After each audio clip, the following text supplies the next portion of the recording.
Did you know that spicy foods actually increase your sex drive? That they wake up your libido and actually cause you to become more lustful as a result? And did you know that if you're a man and you masturbate enough, you can actually become infertile?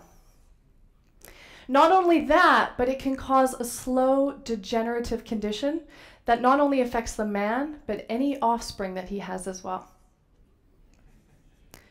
And did you know that too much self-loving can actually cause you to grow hair on the palms of your hands? Everyone will know what you do with your spare time.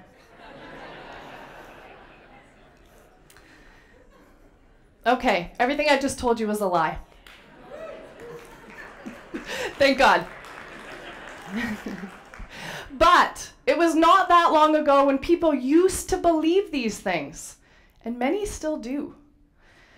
So today I'm talking to you about masturbation myths, so we can uncover some of today's most perpetuated falsehoods and unearth some from the past that have actually come to shape our present-day reality. For example, unsweetened Kellogg's cornflakes were developed by Dr. John Harvey Kellogg. See, he was an anti-masturbation crusader. He believed, as did many people at the time, that spicy foods led to lust, and lust led to masturbation, and masturbation led to a whole host of horrible things. So he developed this diet that was bland in flavor to hopefully decrease the chances of masturbation. It was actually his brother Will that added sugar to the flakes and marketed them as a breakfast cereal before they took off. The graham cracker actually has a similar past. Sylvester Graham was a minister and anti-masturbation crusader, and he developed the graham cracker as well as part of a bland diet in order to decrease masturbation. If he only knew what we did with s'mores. Now, it wasn't just these two men campaigning against the evils of masturbation. In fact, most healthcare professionals at the time and health manuals believed the same thing. So now it's easy for us to snicker at this and think how naive and ignorant these people must have been to believe such silly things, because of course we have evolved leaps and bounds out of our grandparents' generation of sexual shaming. We know our facts. I mean, we're a part of movements like legalizing gay marriage and improving our sex education in our school systems and increasing our cliteracy through things like the vagina monologues. We know our facts. Or do we? There's actually still a lot of falsehood around masturbation today. You see, as a sex therapist, I get to meet and talk with a whole host of different people. It's actually quite a unique opportunity because people come to me and they tell me their innermost thoughts and feelings, their desires, their fears, their anxieties, their wishes, everything. And over time, you start to notice patterns. So, for example, women will often come to me because they have not been able to have an orgasm. Now, being pre-orgasmic could stem from a whole host of different things. But one trend I often see is that many women still feel so much shame around self-pleasuring, around masturbation, that they don't do it. Therefore, they're reliant on their partner as their only means to orgasm attainment, but they have no roadmap for their body. With men, I often see a different trend, where maybe, stay with me on this, maybe they've relied on masturbation as their sole means for orgasm attainment for so long that this has created adverse patterns. Now, regardless if the client is a male or a female, looking at the issues surrounding masturbation and how that ties to the presenting sexual issue is extremely important to recognize. So today, I thought we'd address masturbation myths, as our mistaken beliefs will have a trickle-down effect on future generations and contribute to many sexuality-based issues that I see today.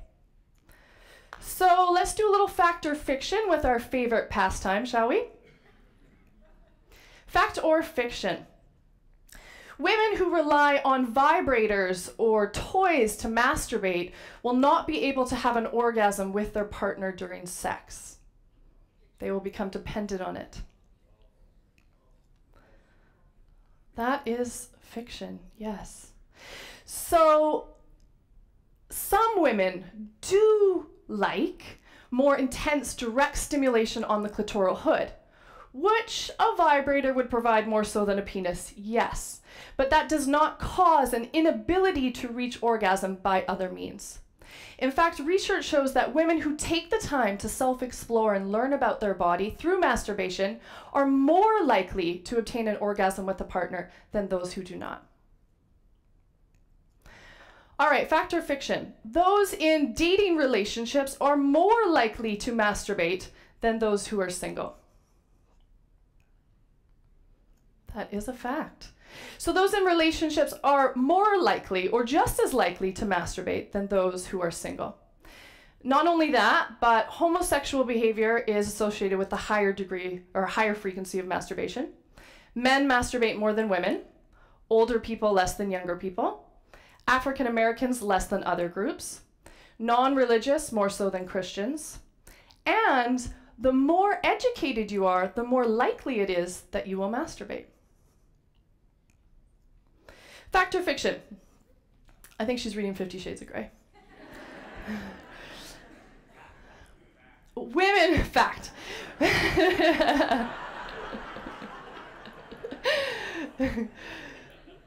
Women generally masturbate by inserting objects into the vagina, therefore simulating penetrative sex. That was a quick one. Fiction, yes. Now, yes, some women do masturbate in this fashion, and that's fine and completely normal. However, it's far more likely for women to masturbate by using clitoral stimulation, or the stimulation of the clitoral hood. The clitoris is actually a very interesting little body part. It's not merely a little button that's hidden away. You know, we say, look for the man, little man in the canoe.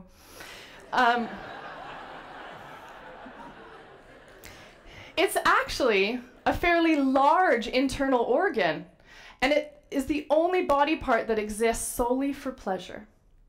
The clitoris is estimated to be between 9 and 12 centimeters long and 6 centimeters wide. Fact or fiction? Early childhood masturbation is abnormal and may mean that your child is hypersexual. Well done. Fiction. So children learn very early on what feels good when they touch their bodies, both male and female. So early childhood masturbation, well before puberty, even into infancy, is actually quite normal. This man looks very worried. Fact or fiction? Too much masturbation can cause adverse health risks. That is fiction.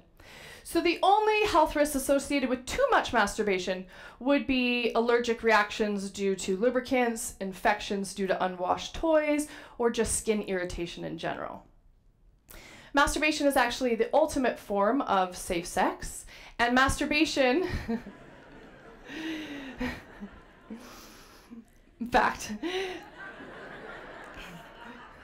masturbation resulting in orgasm actually carries with it a plethora of positive health benefits. It alleviates headaches, it decreases stress, it's a sleep aid, it actually improves your immune functioning. And women who masturbate during their period can actually alleviate menstrual cramps. It's estimated that about 95% of men and 89% of women have masturbated at some time in their life. So masturbating for both sexes every day even is normal and healthy. So the only adverse health risk that might be associated with it is if you are masturbating so much that you stop going to work, let's say, or it's impeding your daily functioning and social responsibilities, then it may be an issue. And you should come see me. Fact or fiction? Masturbation will not impede your stamina or infect your performance before a big game or workout. That is a fact. So as already said, masturbation carries with it a plethora of positive health benefits, so it actually may be beneficial to you rather than harmful. Again, the only thing that could cause you problems is if you're masturbating to the point of exhaustion. But then that would be true for any activity where you're repeatedly using the same muscles over and over and over again. All right, last one. Now, this is a very common one I get. Fact or fiction? Masturbation causes premature ejaculation and erectile dysfunction. We're quieter on this one, I see. That is fiction. Now, this is a very complicated issue. So the general act of masturbation does not cause erectile dysfunction. However, it may be helpful to think of it in terms of a sports analogy. So let's say you are a professional athlete, and during practice, you're sloughing off, you're not trying hard during the drills, you're just not being an overall good player. Now, when you get into a game time situation, you're not going to play like a pro. Why? Because you practice like you play. So you have to think of masturbation in the same way. Masturbation is the practice, partnered sex is the play. So for example, let's say as a man, every single time you masturbate, you only give yourself a few minutes, from first touch to ejaculation. That may condition you to those few minutes. So when you're with a partner and you want to last longer, that may create problems for you. Or let's say you watch the same type of visual stimuli. Let's say foot fetish pornography, for instance.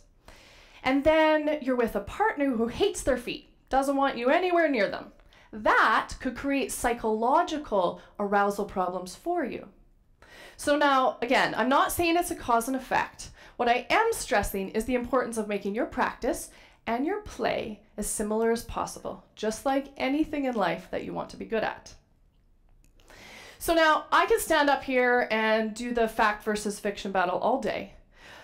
But perhaps the catalyst for change isn't just in the education, but on a shift in perspective.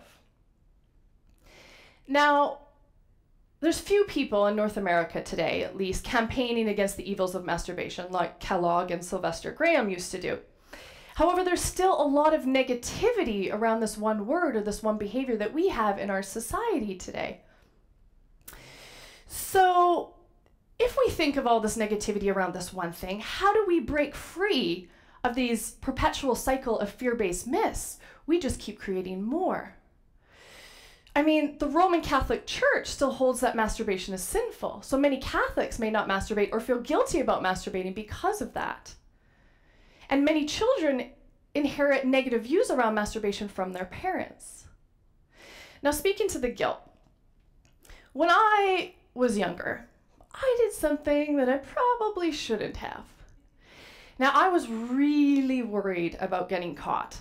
So I pleaded with the cosmos, and I was like, please, if I can get away with this, just let me out unscathed. I will not masturbate for an entire month. 30 days, 30 straight days. Now, I have no idea who I was pleading to. I'm not a religious person, but I think in times where we feel like we don't have a lot of control over our present or our future, we reach out to these cosmos. So now, I was lucky enough not to get caught. But when I look back on that now, what stands out for me is that I viewed masturbation as something that was so wrong or something that was so bad that I could use it as a bargaining tool. Almost like giving up smoking or drinking. Now, I was very blessed to be raised in a household with amazing parents who never taught me that masturbation was wrong or something I should be ashamed of or something was sinful. And as I already said, I wasn't a religious person, so where was I getting these messages from? I've come to realize it was from our society as a whole. For example, if you Google the term masturbation and look for synonyms, words like self-abuse come up on almost every single page. So with all this negativity around this one word, how do we break free of this? I think we need new terminology for the word masturbation, because changing the words we use to describe people, places, events, and ideas are our first step towards changing our perspectives on them. Now, I'm not saying that masturbation is a bad word or that using proper terminology is a bad thing. What I am saying is that if we can be a little bit more positive in our adult slang word of tongue and our day-to-day conversations, this would be helpful. For example, I just stayed in last night, played a little sexual solitaire. It was a good night. It was a good night.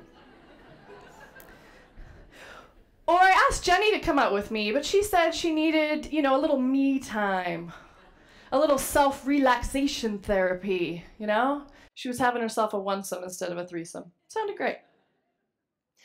Now, I'm not saying that this change is going to happen overnight, but what I am asking is for each of you to do a little introspection, to look at the words that we use to describe masturbation and our hang-ups surrounding it. Because if we can change this, we can change our perspective on it, we will have a better society. We will be better partners, better lovers, and better communicators. And the sexual problems that I see daily will decrease dramatically. So, I think now is the perfect time tonight. Go home, set the mood, turn the lights down low, and romance the hell out of yourself.